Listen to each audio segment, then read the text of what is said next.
जो गाते विभीषण सकल सुनाई, जो गाती विभीषण सकल सुनाई। प्रिय बांधुओं, हनुमान जी के पास समस्या का समाधान है। हर समस्या का समाधान। रावण युद्ध के समय यज्ञ करता है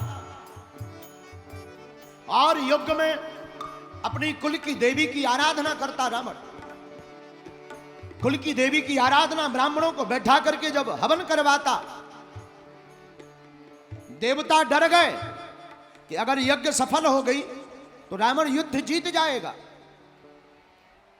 राम युद्ध हार जाएंगे। राम जी ने मन में विचार किया, ये काम कौन करेगा। धन्य है प्रभु श्री राम, क्या दूत पाए हैं। हनुमान जी महाराज चरण पकड़ करके बोले, सरकार रावण कितने भी कोटन नाना उपाय कर ले, युद्ध नहीं जीत सकता। तो राम जी ने कहा, तुम्हें कैसे भरोसा। हनुमान जी हाथ जोड़कर बोले, सरकार जिसके सिर पर सीता राम होते हैं उसके सब बिगड़े बनते काम होते हैं। रावण यज्ञ कर रहा, क्या हनुमान तुम्हें पता है। हनुमान जी बोले, पता है, आप बताओ करना क्या है। रावण यज्ञ कर रहा, क्या हनुमान तुम्हें पता है। हनुमान जी बोले, करना क्या है हमें पता है, देख लो। आहा, धन्य है श्री हनुमान जी महाराज, ब्राह्मण बनकर के रावण के यज्ञ में सम्मिलित हो गए।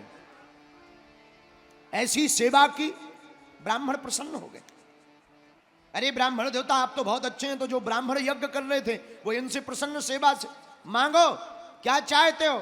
हनुमान जी बोले, क्या चाहिए, कुछ नहीं चाहिए, एक अक्षर का आशीर्वाद। हाँ हाँ मांगो। और देखो क्या ज्ञानी है हनुमान जी। हनुमान जी बोले, ब्राह्मणों जो यज्ञ हो रही उसमें मंत्र का, श्लोक का एक अक्षर बदल दो देवी का, और भूतार्ति हारणी की जगह जहां पर भूतार्ति हारणी लिखा वहां पर श्लोक के उच्चारण में भूतार्थ कारणी कर दो,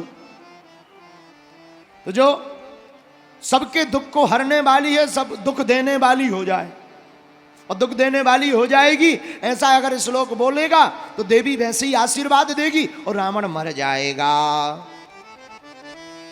ब्राह्मण बोले, भाई सेवा की है तो वचन तो पक्का है, जाओ आशीर्वाद है। अब श्लोक में भूतार्ति हारणी की जगह भूतार्ति कारणी कहा जाएगा। और महाराज यज्ञ हुई और भूतार्ति हारणी की जगह भूतार्ति कारणी कहा, तो जो देवी रावण को यज्ञ जिताने वाली थी वही देवी का आशीर्वाद हराने वाला हो गया। हनुमान जी वापस आए, प्रभु श्री राम जी से बोले, काम हो गया।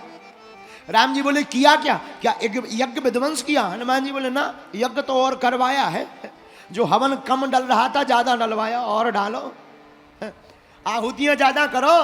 बोले फिर।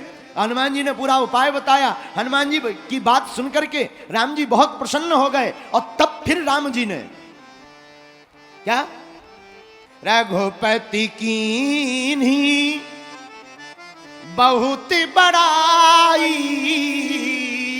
तुम मम प्रिय भरतहि सम भाई। रघुपति कीन्ही बहुत बड़ाई। तब श्री राम जी ने पुनः हनुमान जी के विवेक और बुद्धि की बड़ाई की। धन्य है वीर हनुमान, जो काम कोई नहीं कर पाया वो उसका निकाला आपने समाधान। धन्य हो आप। एक बात और, बड़ा मिलेरा के पागलो, जो काम जुगति से हो जाता है वो काम सरलता बड़ी कठिनता से नहीं हो पाता। एक महात्मा एक माताजी के घर गए भोजन पर। माताजी ने स्वागत किया। स्वागत करके माताजी ने थाली परोसी, पापड़ का प्लेट लेकर बैठ गई, पापड़ परसना भूल गई।